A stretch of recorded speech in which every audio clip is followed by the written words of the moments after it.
A Rádio USP apresenta Programa Universidade 93,7.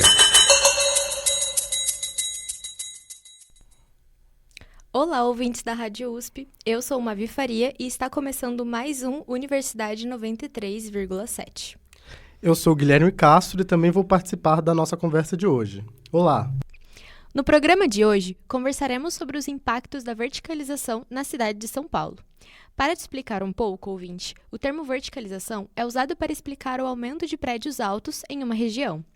O fenômeno está ligado à urbanização, ou seja, a mudança da paisagem da cidade, que passa a crescer para cima em vez de expandir para os lados. Para nosso debate, contamos com a presença de Fraia Freze, professora do Departamento de Sociologia da USP e coordenadora do Núcleo de Estudos e Pesquisas em Sociologia do Espaço e do Tempo. Além disso, ela pesquisa a relação entre a sociedade e a urbanização e é autora do livro O da Rua, o Transeunte e o Advento da Modernidade em São Paulo, onde investiga o surgimento do urbano. Contamos também com a presença do arquiteto e urbanista Nabil Bonduki. Ele foi relator do Plano Diretor Estratégico de São Paulo, que é uma lei municipal de 2014 que orienta o crescimento urbano da região. E, por último, temos aqui o professor Paulo Valentino Bruna, orientador de pós-graduação da Faculdade de Arquitetura e Urbanismo da USP. Em 1973, publicou seu doutorado Arquitetura, Industrialização e Desenvolvimento. Hoje, Paulo Bruna está aqui conosco para contribuir com a nossa conversa sobre o tema.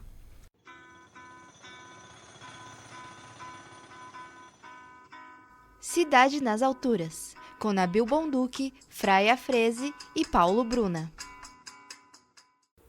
Este é o segundo episódio do nosso especial sobre a verticalização na cidade de São Paulo.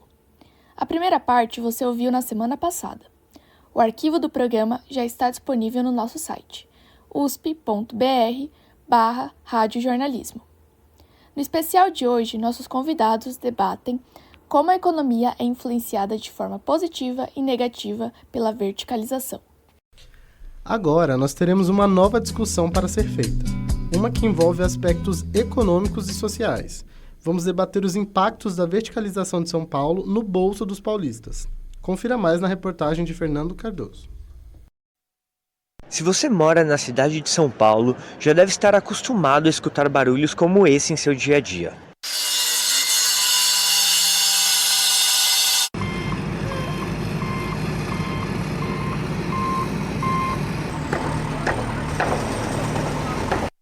Seja ao lado de casa ou do local de trabalho, os moradores da maior capital do Brasil parecem já ter como certa a presença de obras na paisagem da cidade.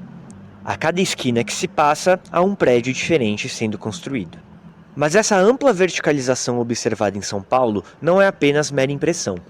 Dados do Censo Demográfico 2022, divulgados pelo IBGE, mostram que em apenas 12 anos, a quantidade de apartamentos existentes na cidade de São Paulo aumentou em mais de 40%. Em 2010, eram um pouco mais de 1 milhão de apartamentos, mas em 2022 já ultrapassavam a marca de 1.400.000. Não por acaso, em 2021, o número de prédios na capital paulista passou pela primeira vez o número de casas, segundo o levantamento de pesquisadores da FAPESP. Mas o que pode explicar essa expansão vertical bastante evidente em São Paulo na última década? Em entrevista à reportagem, o professor e pesquisador da Faculdade de Arquitetura e Urbanismo da USP, João Fernando Pires Maier, explicou a razão fundamental para a verticalização da cidade. Os terrenos de São Paulo estão terminando. Nós estamos esgotando os últimos terrenos e estamos transbordando para cidades vizinhas, de modo que São Paulo precisa verticalizar. Além desse fator citado pelo professor, pode ser mencionado também a importância da construção civil para São Paulo e o Brasil. Em 2023, enquanto a economia brasileira voltava à normalidade após 3 anos impactados pela pandemia da Covid-19, a construção civil foi um dos setores a mais gerar empregos formais no país. Nos primeiros 4 meses daquele ano, foram mais de 120 mil vagas, de acordo com dados do CAGED.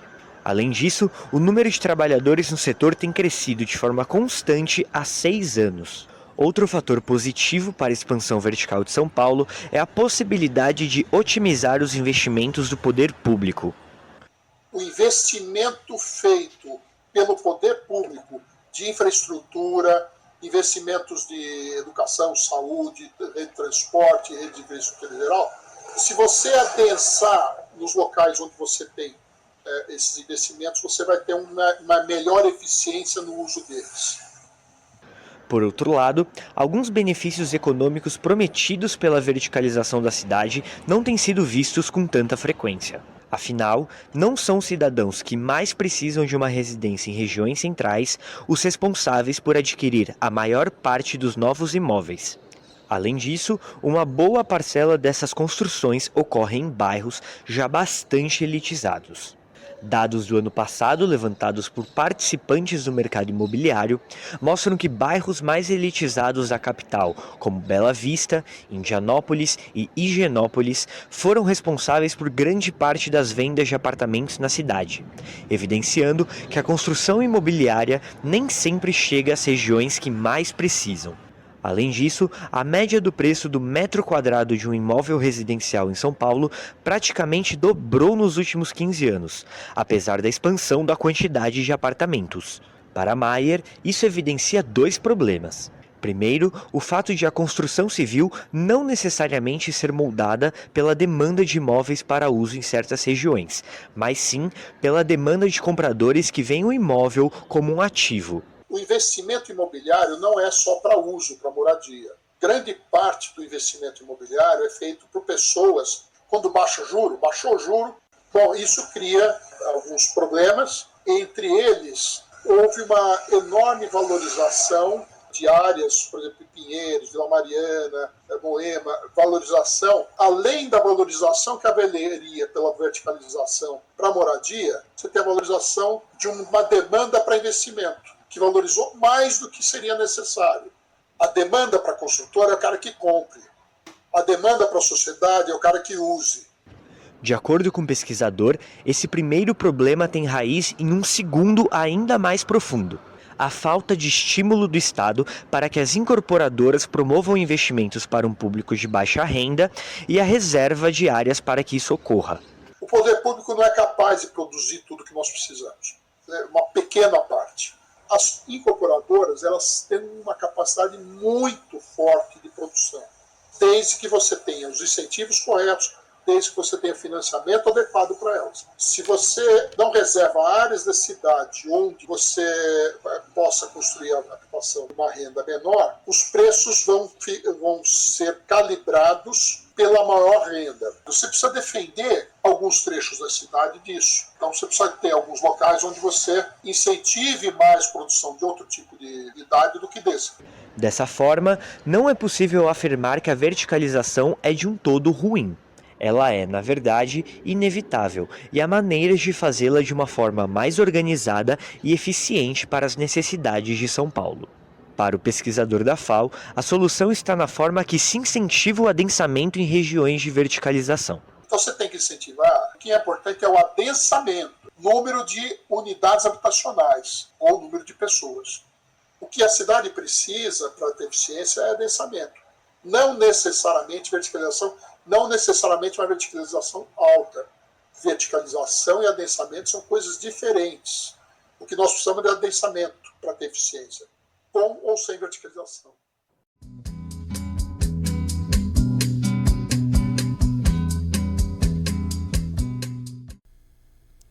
Podemos ouvir nessa última matéria que o processo de verticalização na cidade de São Paulo tem alguns benefícios do ponto de vista econômico, como a geração de empregos e a otimização dos investimentos públicos em uma região.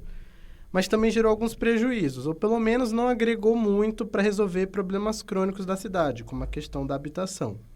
Vimos que, na verdade, o preço do metro quadrado dobrou na última década. Levando em conta esses benefícios e prejuízos econômicos considerados na reportagem, vocês veem o impacto da verticalização como mais positivo ou mais negativo? Olha, depende do ponto de vista. Evidentemente, o processo de construção gera emprego, movimenta a economia. Desse ponto de vista de crescimento, né, do PIB, de geração de emprego, é positivo. Agora, nós temos que analisar o conjunto da obra. Não dá para a gente pensar o aspecto econômico, de geração de emprego, geração de renda, isolado dos outros aspectos ambientais, por exemplo. Quer dizer, praticamente todo esse processo de verticalização utiliza concreto. Concreto utiliza cimento. Cimento é um dos materiais, né, em toda a sua cadeia produtiva, ele é um material que gera muitas emissões de CO2. É um dos materiais que mais... Então, veja, tem outros aspectos que precisam ser avaliados além do aspecto simplesmente econômico. A construção civil tem um papel importante no Brasil hoje de geração de emprego, é necessário. Agora, o que nós precisamos é combinar a questão econômica com a questão ambiental, com a questão social. Também de falar verticalização é muito genérico, porque uma coisa depende para quem está destinada, né? Porque aí você tem... Então, essa combinação do social, do ambiental e do econômico, né? E eles têm que ser pensados em conjunto para a gente poder chegar a uma conclusão, se é bom, se é ruim, né? É o conjunto das questões, não dá para a gente pegar um único aspecto e dizer, bom, é positivo. Claro, gera emprego, mas aí tem que ver quais são os outros desdobramentos disso. Veja, esse nosso colega da FAO mencionou alguns aspectos, mas não mencionou outros. Por exemplo, ele disse que, do ponto de vista econômico, ao baixarem os juros, se busca compensação através dos aluguéis e, portanto, investimentos na construção civil, que, de fato, nos últimos anos tem crescido de forma exponencial. O que ele não mencionou é que, por exemplo, na área dos escritórios, se investiu em excesso e há uma quantidade gigantesca de imóveis vazios, né? Então, desse ponto de vista, digamos, o benefício econômico não me parece ter sido atingido. Pelo contrário, áreas com prédios vazios não são áreas, digamos, ativas economicamente falando. O Nabil colocou corretamente o fato de que tudo tem dois lados, duas maneiras de ver. Então, eu vou aqui assim, incluir mais uns dois outros elementos que me ocorreram, né, em torno dessa questão dos impactos econômicos. Agora, partindo do pressuposto, acho que o professor Nabil colocou aqui um ponto muito importante, que assim, que a gente aqui está fazendo um exercício, assim, um exercício intelectual de tentar isolar esses aspectos, porque assim, o econômico, o ambiental, o social não estão separados, certo? Claro então, que não. é impossível a gente, na verdade, assim, eu estou entendendo a proposta, né? Vamos pensar do ponto de vista econômico, né? E é isso que é um pouco, né, em diálogo com essa questão de vocês, é que eu venho aqui com, na verdade, dar um pouco de uma de advogado do diabo, né? Por mais assim, não vou entrar nessa questão se é bom ou ruim a verticalização, mas trazer aqui digamos, um outro lado da moeda em relação ao impacto da verticalização exacerbada nos bairros, né? Quando a gente tem, por exemplo, um impacto, eu diria que é um impacto que pode ser negativo sobre o comércio local, por exemplo, sobre essas vendinhas, sobre as lojinhas, sobre um certo comércio de bairro, né? Que existe, enfim, não apenas nos bairros centrais, nos bairros de elite, mas também nos bairros pobres, enfim, né? Enfim, onde moram, né? Então, você tem ali uma economia local, né, que tem uma vitalidade muito grande. E quando você constrói aqueles mega, né? Claro, aí, de novo, a gente volta para o começo da conversa. Depende tudo do projeto, né? O que é o bom projeto, o que é o bom planejamento. Quer dizer, mas, independentemente disso, quer dizer, uma construção de prédio, porque a gente não está falando de um prédio, né? Está falando de vários, enfim, essa ideia do adensamento, da verticalização, quer dizer, também tem um impacto sobre essa economia local, né? E aí, quer dizer, que pode ser prejudicial também, né? E ligado a isso, eu diria que tem um segundo aspecto aí, que também está ligada à verticalização do jeito que ela está se dando, tá certo, gente? Eu sou cientista social, trabalho com o que tem aqui e estou aqui tão preocupada com as possibilidades, né? As possibilidades de projeto, né? Que os meus colegas estão trazendo aqui possibilidades. Mas o que eu queria também apontar é que a gente tem também, por exemplo, um certo efeito cascata, digamos, um efeito na economia, inclusive do poder público e tal, né, que a gente não considera de cara, mas, por exemplo, você verticaliza ali um bairro como Pinheiros ou a Zona Sul, ou seja, e não tem condição, não tem infraestrutura de metrô, na Zona Sul a gente vê isso muito, né? Suficiente para abrigar essa quantidade de, digamos, moradores que isso aí que vão para lá nesse contexto.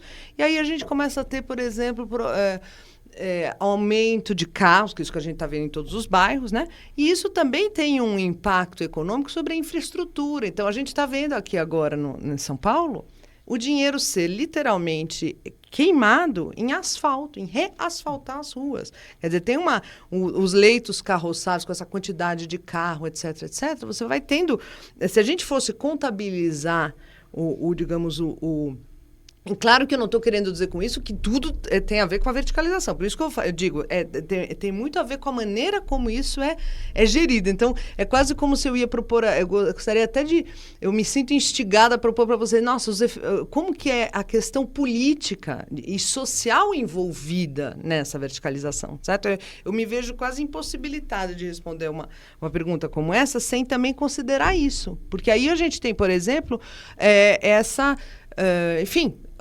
bairros tomados por prédios sem infraestrutura, em miolos de bairro, sem a infraestrutura necessária para dar conta da vazão dessa quantidade de habitações, de domicílios que vai haver ali, de quantidade de gente, etc., etc. Tudo isso tem um efeito, à sua maneira, também sobre a infraestrutura dos bairros, né? E que gera também, quer dizer, isso também precisa ser contabilizado na tal economia. Não, com certeza. E esses três aspectos são muito unidos mesmos. E o próximo bloco é justamente sobre essa questão mais social de habitação. Mas não tem problema nenhum vocês citarem agora, porque acaba juntando mesmo. E, como apontado pela reportagem, a interferência da verticalização na economia também afeta a sociedade, como vocês pontuaram, de maneira mais ou menos intensa, dependendo da área onde o indivíduo mora e qual sua ocupação. Pensando nisso, como promover uma verticalização equilibrada, tanto do ponto de vista social quanto econômico? Pode começar você, Fray, depois Paulo e depois Nabil. Eu acho que a proposta que há no plano diretor, né, enfim, dos anos 2010 que a gente viveu aqui, agora, infelizmente, tudo isso está né, enfim, a Nabil pode falar melhor, mas enfim, isso aí foi tudo, né, digamos, tem sido descaracterizado fortemente, mas a promessa é muito instigante para uma qualidade, digamos, de vida urbana, por assim dizer, né, que é a possibilidade de você de conectar a verticalização ao transporte, à mobilidade. Né?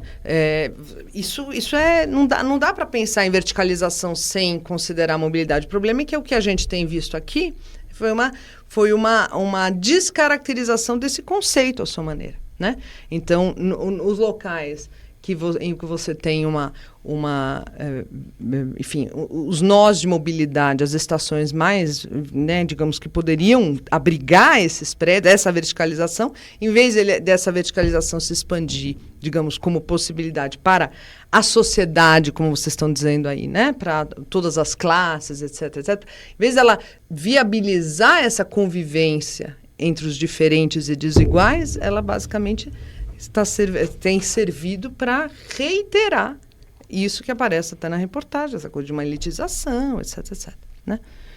Veja, está sendo feita uma certa confusão entre verticalização de apartamentos, isto é, moradia, e o que é, no meu entender, uma verticalização muito intensa de escritórios. Ou seja, eu não gosto da palavra, mas são os investimentos corporativos. Eu acho isso muito desagradável essa frase, mas na verdade é isso que boa parte desse boom que se está mencionando não é residencial. Fora, seria muito bom. Estaríamos dando habitação efetivamente para quem precisa. Nabil, você que conhece melhor a legislação do que eu, nesse momento existe uma cláusula pelo qual, se você verticaliza, digamos, com coeficientes altos, você é obrigado a ter uma contrapartida em habitação social. A legislação é de tal maneira bem pensada desse ponto de vista, só que essa verticalização de contrapartida pode ser feito no raio que o parta, ou seja, pode ser feito em periferia a mais longínqua possível. Quer dizer, qual é a lógica desse atenuar uma obrigação inteiramente social com essa, digamos, alternativa que me parece absurda? Veja, então, a verticalização tem que ser vista também sob esse aspecto que a legislação, permite uma... Desculpe a palavra, acho que é um pouco forte, mas eu acho que é uma fraude, que a legislação permite e incentiva a verticalização em bairros finos, em bairros elegantes, em bairros servidos de infraestrutura, e a contrapartida na mais longínqua periferia. Acho muito sério esse aspecto. Na verdade, eu vou contar um pouquinho a história disso, que é importante. Na verdade, não é em qualquer periferia distante, numa zona intermediária, né? Mas a verdade é o seguinte: a proposta que nós fizemos no plano diretor, no primeiro substitutivo do plano diretor, era a construção no próprio, né, no próprio edifício. É evidente. E aí o que aconteceu? Aconteceu que, bom, a reação do mercado imobiliário foi enorme contra, né, essa proposta. E aí então surgiram 3 alternativas: construção no próprio local, construção numa mesma macroárea, que não é, né, numa macroárea não tão distante, né, mas não é no próprio local, né? O professor tem razão. E a terceira hipótese, que mais foi utilizada, é eles depositarem a porcentagem relativa ao terreno, não à construção, mas ao terreno, no Fundo Municipal de Desenvolvimento Urbano, que daria recursos para a prefeitura comprar os terrenos e fazer os projetos de habitação de interesse social. O problema, e esse é o grande problema da habitação de interesse social, já entrando na questão social, é que a prefeitura, nesses 10 anos, desde quando o plano diretor foi aprovado, produziu quase nada de habitação de interesse social. Exatamente. Porque quando foi definida as regras, a lógica, né, a lógica do que está previsto no plano diretor era a seguinte: habitação que a gente chama do HIS2, ou do faixa 2 do Minha Casa Minha Vida, que é acima de 3 salários mínimos, de 3 a 6 salários mínimos,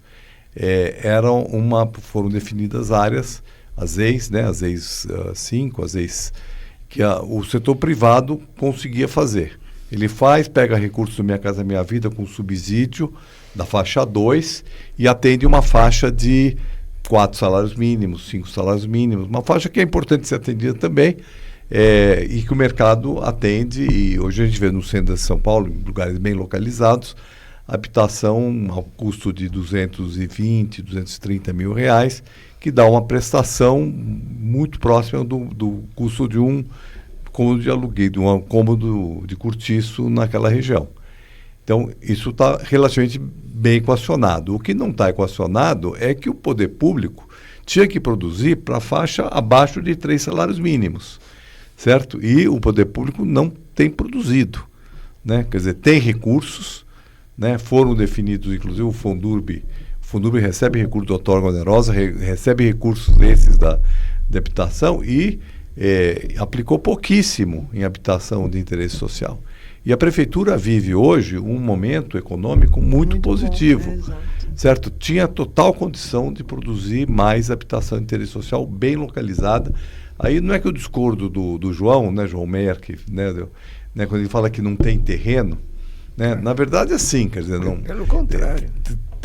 Nós temos muitos terrenos ociosos, inclusive o plano diretor, ele tem ali a possibilidade da prefeitura, uma exigência que a prefeitura notifique os imóveis vazios, subutilizados, e que eles, se não forem ocupados, paguem, e muitos deles já estão pagando imposto progressivo. Vou dar um exemplo aqui de uma empresa que produziu muita habitação no centro, para essa faixa 2, que ela fez 24 projetos de prédios com 3 mil unidades, em bairros como Vila Buarque, Santa Cecília, Liberdade, Bela Vista. Dos 24 empreendimentos, 24 foram estacionamentos. Ou seja, compraram estacionamentos e aí a gente, né, nós podemos dizer que mostra que tem terreno. Não tem terreno como tinha lá nos anos 70, certo? Quer dizer, mudou, mas nós temos uma densidade em São Paulo, da área urbanizada de São Paulo, é 110 habitantes por hectare. Baixíssimo. Não é uma densidade baixa. Baixíssimo. Né, muito baixa. Então, existe, agora, também a gente fala assim, a verticalização, etc. Nós temos padrões de verticalização, né? Por exemplo, uma verticalização de 8 andares, né? Ela é uma verticalização bastante compatível com o entorno, não gera um impacto tão grande e ela permite um adensamento construtivo. O plano diretor estabeleceu um índice que não existia até então, que é a cota máxima de terreno por unidade habitacional, que permite, que a ideia é exatamente você, quer dizer, ter simultaneamente um adensamento construtivo e um adensamento populacional. Que, né, como o professor falou, a verticalização não necessariamente gera adensamento. Se eu tiver um apartamento de 500 metros, não vai gerar adensamento. Agora, ao estabelecer uma cota de 20 metros quadrados por unidade habitacional, ele permitia, então, que você tivesse um apartamento de área média de 80 metros, que é uma área bastante compatível com o adensamento populacional, que é o que nós podemos alcançar para que a gente possa ter mais gente morando perto do emprego, mais perto das áreas que têm infraestrutura. E nós temos possibilidade. Agora, nós não precisamos, por ser necessário adensar, nós não precisamos necessariamente fazer prédios com 40 andares, né? Nós podemos ter. E aí vem o planejamento da cidade, que eu acho que a lei de ocupação do solo precisa ser revista, né? E aí você ter um debate, né, para definir quais são os coeficientes que devem ser utilizados, os gabaritos, a volumetria. No episódio de hoje, a gente teve a oportunidade de ouvir e debater com a professora Faia Freze, do Departamento de Sociologia da USP, o arquiteto e urbanista Nabil Bonduki e o professor Paulo. E eu agradeço muito a presença de todos vocês. O programa de hoje teve a coordenação de Daniel Varenga e produção de Isabel Vernier e Guilherme Bento. As reportagens foram feitas por Fernando Cardoso, Guilherme Castro e Mavi Faria. Pesquisa foi de Daniel Varenga, Fernando Cardoso, Guilherme Castro e Mavi Faria. E a edição ficou com a Gabriela Lima. Locução e roteiro de Guilherme Castro e Mavi Faria. Você ouviu a música Construção, de autoria do Chico Buarque. Essas canções foram utilizadas para fins didáticos. Você pode encontrar os arquivos do Cidade nas Alturas e de outros programas no site www.usp.br/radiojornalismo. Muito obrigada pela sua atenção e pelo seu tempo. Até a próxima e tenham um ótimo dia.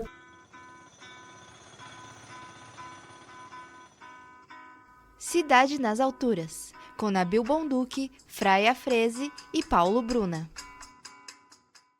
Você acompanhou a segunda parte deste especial sobre a verticalização na cidade de São Paulo. O próximo episódio você ouve na semana que vem, quando nossos convidados discutirão a questão do patrimônio histórico. A Rádio USP apresentou Programa Universidade 93,7.